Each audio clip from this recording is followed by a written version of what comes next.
Live from Fargo and serving you on TV, online, and on the go. This is Valley News Live at 5. A Fargo man has been charged in the death of his 7-year-old son and for the serious injuries sustained by his 5-year-old son. Christopher Devine is facing a count of criminal vehicular homicide and 2 counts of criminal vehicular injury in a crash on South University Drive in Fargo on March 23rd. Valley News Team's Mike Morgan has more on what court documents reveal in this case. Mike? Andrea, Christopher Devine was originally looking at a driving under the influence charge. His medical records show his blood alcohol level on the night of the crash was 0.267, over 3 times the legal limit. According to court documents, he was driving northbound on University South with 3 passengers when his car lost control and slid sideways into the other lane of traffic. Devine's vehicle was struck on the rear passenger side by a second vehicle. The passengers in that vehicle were uninjured.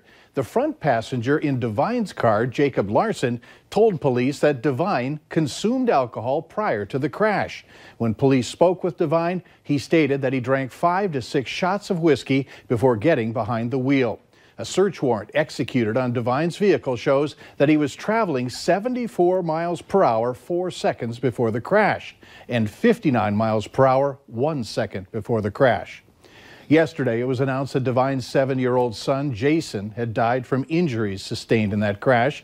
5-year-old Brandon was also in Devine's vehicle, and Brandon remains in critical condition and has not regained consciousness. If he's found guilty of criminal vehicular homicide, Christopher Devine would spend at least 10 years in prison and could spend up to 20 years behind bars. And the 2 counts of criminal vehicular injury relating to this crash carry a minimum sentence of 2 years in prison and could go as high as 5 years. Andrea? All right, thank you, Mike. This isn't the first time that Devine has run into trouble like this. Documents state he has 2 prior DUI convictions in both Fargo and Clay County, Minnesota. A 38-year-old man accused in the Wahpeton stabbing made his initial appearance in Richland County District Court today. Officials say 38-year-old Adam Christopher A. Winder is charged with 1 count of murder. He's accused of intentionally causing the death of Billy Joe Phillips. On Monday, officers responded to a Center Street South apartment complex on a report of a stabbing in Wahpeton. Court documents state Phillips had a severe stab wound to his leg and chest. It's believed that the 2 were both involved in a romantic relationship with the same woman. A. Winder eventually admitted to stabbing Phillips, but said it was accidental. A judge set bond at $1 million today in court. He could serve life in prison without parole. A Thief River Falls man is behind bars after police found a woman's body inside a home that went up in flames last night. Police arrested this man, 23-year-old Devin James Polchinski, and now he's facing arson and second-degree murder charges. Valley News Team's Maddie Gelseth went to the home in Thief River Falls and spoke with neighbors who say they can still smell the smoke. Neighbors living in the 300 block of Arnold Avenue in Thief River Falls say they're sad after flames ripped through a home on their block last night, and a woman was later found dead. When we seen the smoke, it looked like it was coming from Skylight. And thank God it wasn't. I mean, it's really a sad situation. 23-year-old Devin Plazensky is now sitting in the Pennington County Jail on suspicion of arson and second-degree murder charges. Police say Plazensky was renting out a portion of the home. After firefighters battled the flames for hours, a woman living in the upstairs unit was found dead. I just feel so bad that a lady passed away. It's terrible that somebody do something like that. Fire officials say the family living on the main level escaped safely. I spoke to a neighbor who lives across the street, and she says some guy ran into the home and grabbed 2 kids. She says this is just seconds after the entire house was engulfed in flames. We seen the smoke and the fire engines and the ambulance. I heard the sirens, and then I opened my door and I looked out and there were flames all over. This is an active and ongoing investigation. Reporting in Thief River Falls, Mandy Gelseth, Valley News Live. The cause of death and the identity of the victim are not being released at this time. And just less than a week ago, 3 people were arrested for a drug bust at this same home. We don't know if that drug bust or this incident are related, but stick with Valley News Live as we get more information. on it. Ice continues to break up on the Red River. Here's a view from 52nd Avenue South in Fargo from our Valley News Live drone. No doubt you noticed the cooler air when you stepped outside today, but we'll rebound soon enough. Hutch, what's in store for tonight? Well, tonight, as we take a look at the satellite and radar, if you have outdoor plans, we'll have some passing clouds here and there. Up in the Northern Valley, a chance for an isolated flurry showing up, but other than that, nothing too dramatic. Your evening planner for Fargo, temperatures will slip out of those 30s into the 20s for most of the evening with increasing clouds. Light and variable winds will make it not too bad outdoors. Likewise, up in Grand Forks, will be a cool evening. Can't rule out some overnight areas of fog. Now, you've seen a lot of information about flooding and flooding potential. In fact, you just mentioned it.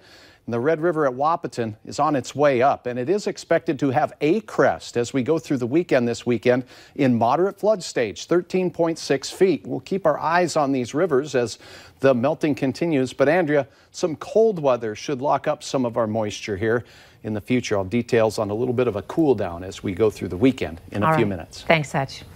A man accused of murder in a downtown Fargo shooting will go to trial this fall. Miguel Cooley is charged with killing Gabriel Perez.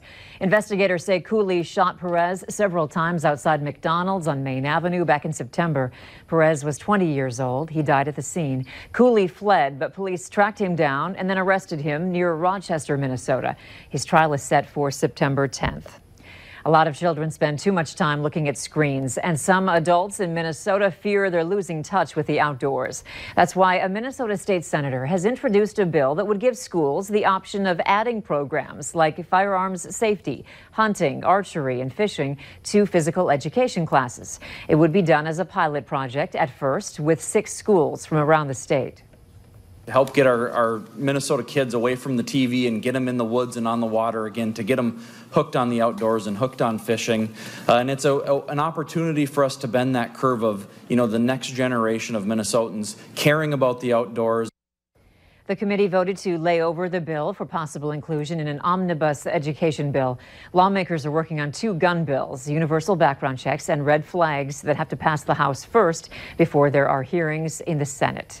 It was an investigation months in the making, and it's one that may have Moorhead City leaders talking for months. About a Moorhead business, Season Relaxation Spa has lost its license.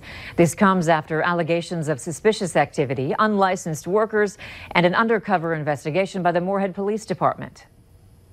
Partner and I, we go in to have these massages done at the exact same time. We go in, there's 2 individuals ready to perform massages on each of us. We had already known at that point that there's only one person that's licensed.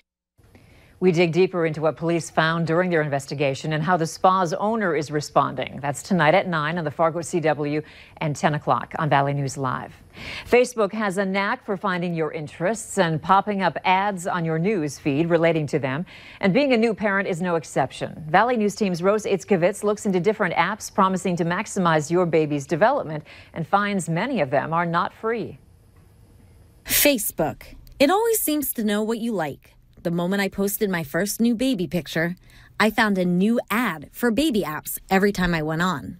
Many of them promise to track your baby's development, which is key in these first few months. Infancy is a period of rapid development, so the brain triples in size from the age of 1 to 3. Savannah Jellison is a PhD candidate at NDSU. She studies babies' developments. We start with millions of neuron connections, and those die off as we don't use them. Many parents will want to capitalize on the millions of neurons babies start out with. And that's how apps capitalize on us. We like to have a way to say, if your child is not at this point, at this time, you should probably ask your pediatrician. But there is a wide range in all child development. Apps are a business, and people are in business to make money. It's okay to buy those things, but you need to make the decision yourself. I sat down with my experts and showed them the apps that I downloaded. They both seem pretty user-friendly, but we face some problems. So then there's just a lot of things telling me to buy, to pay for. So these are all locked. Locked. Let's go to Rattle. Oh, I gotta pay for that one. Have you tried taking some of it and looking it up on YouTube? I hadn't until now.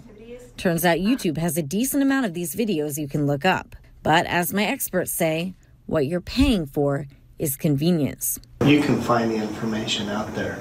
What they do is they are trying to customize it so it's convenient for you. And parents should always take the guidelines with a grain of salt. We don't want to use any kind of developmental chart or tracker or app to make parents worry about their kids or to feel like, they're behind or, ooh, they're ahead. In Fargo, Rose Liskowitz, Valley News Live. Looking into the apps, we found not all cost money. The CDC, for instance, allows you to track your child's milestones with a free app. We'll examine the different apps more next week. Given that your budget request fails to invest in our youngest learners, our students in public schools, it fails to help students who are struggling to better themselves in higher education, and it fails the student loan borrowers who are saddled with debt. Senators grilled Education Secretary Betsy DeVos on her department's proposed budget and what's not in it. DeVos had a hearing before the Senate Appropriations Subcommittee today, facing questions over alleviating student debt, funding for suicide prevention services, and defunding the Special Olympics. Let's not use disabled children in a twisted way for your political narrative. That is just disgusting and it's shameful. Well, Madam Secretary, let me tell you what. Officials say they were not pleased with DeVos after she eliminated $18 million out of an $80 million budget, a move they called shameful. You could soon be